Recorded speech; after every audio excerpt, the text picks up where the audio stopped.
The core objective of life is మౌలిక to be happy. To be happy, ఇంకేం లేదు. ఆనందంగా మనం ఉండగలిగితే దాన్ని మించినటువంటి యొక్క అద్భుతమైన విషయం ఇంకోటి లేదు. ఆనందంగా ఉండాలంటే ఏం చెయ్యాలి? What kind of mind set that we should bear? ఏ విధమైన మనస్తత్వం మనం ఉంచుకుంటే ఆనందంగా ఉండగలం? ఏ విధమైనటువంటి ఆలోచన సరళ ఉంచుకుంటే ఆనందంగా ఉండగలం? డబ్బుంటే చాలా హాయిగా ఉండొచ్చు.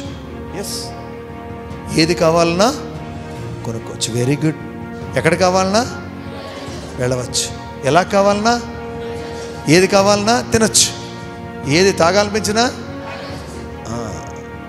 The ultimate happiness lies in money, right? అంటే ఆనందం యొక్క మొత్తం అంతా కూడా దేంట్లో ఉంది? డబ్బులో ఉంది. దీన్ని అగ్రీ అవుతున్నారు మీరు?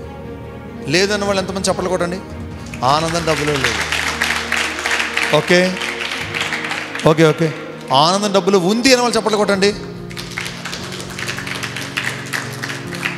గుడ్. ఆనందం డబ్బులో ఉందన్న వాళ్ళు ఉన్నారు, ఆనందం డబ్బులు లేదన్న వాళ్ళు ఉన్నారు.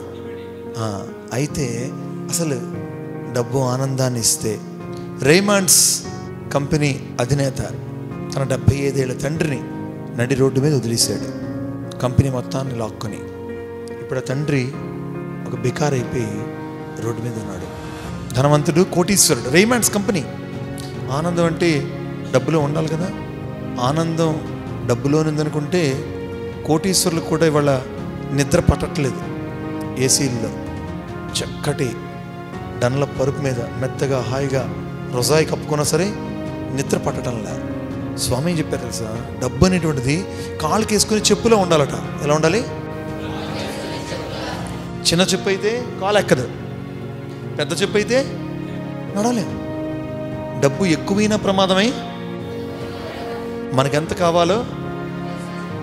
కావాలో అంత దేవుడు ఇస్తున్నాడు లేదా? ఇక్కడ ఎవరికైనా మనం వేసుకునే బట్టకు లోటు ఉందా? లేదు. తినే తిండికి లోటు ఉందా? చదువుకు లోటు ఉందా? దేనికి లోటు ఉంది చెప్పండి? అర్థం చేసుకునే మనస్తత్వానికి లోటు ఉంది.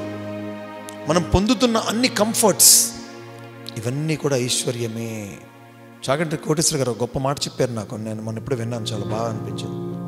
లక్ష్మీ కటాక్షం అంటే డబ్బు కాదట, ఐశ్వర్యం అంటే డబ్బు కాదట. మనకి ఏది ఎప్పుడు కావాలో అది సమకూరడం ఐశ్వర్యం.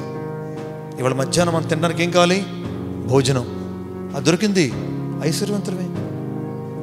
రోడ్డు మీద చాలామంది అడుక్కుంటున్నారు ఈ తిండి లేక. ఆరోగ్యంగా ఉన్నాం నాన్న, నువ్వు చప్పట్లు కొడుతున్నావు, డబ్బు ఇంపార్టెంట్ అని జాగ్రత్త విను. తప్పు కాదు. ఇవాళ ఐసీయూలో వెంటిలేటర్ మీద చాలామంది ఉన్నారు హాస్పిటల్స్లో. వాళ్ళకన్నా నువ్వు ఆనందంగా ఉన్న వ్యక్తివా? వాళ్ళందరికన్నా నువ్వు ఐశ్వర్యవంతుడివా? అవునా కాదా? వాళ్ళు మరణానికి జీవనానికి మధ్యలో పోరాడుతున్నారు. కానీ వాళ్ళు మీరు హాయిగా ఊపిరి పీలుస్తున్నావు, హాయిగా పైకి తిరుగుతున్నావు, కిందకి వెళ్తున్నావు, డ్యాన్స్ చేస్తున్నావు, పాడుతున్నావు, ఆడుతున్నావు, సినిమా చూస్తున్నావు, మొబైల్ చూస్తున్నావు, గర్ల్ ఫ్రెండ్కి మొబైల్లో మెసేజ్ పెడుతున్నావు. సో ఆనందం డబ్బు ఎప్పుడు డిసైడ్ చేయదు, డబ్బు ఎప్పుడు ఆనందం డిసైడ్ చేయదు. అది మన పెర్సెప్షన్లో ఉంది, మన ఆలోచన సరళిలో ఉంది.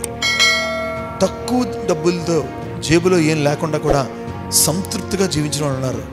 బ్యాంకులో కోట్లుండి కూడా ఇంకా తాపత్రయం నాకేం లేదని రోజు ఏడ్చుకుని కుళ్ళి కుసించిపోయేవాళ్ళు ఉన్నారు. ఆనందానికి డబ్బుకి సంబంధం లేనే లేదు.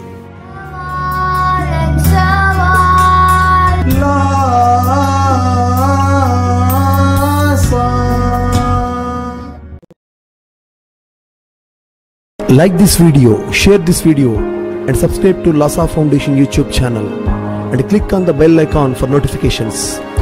Do write your valuable comments and suggestions in the comment box and ask for more new videos on which subjects you want. Support Lhasa Mission.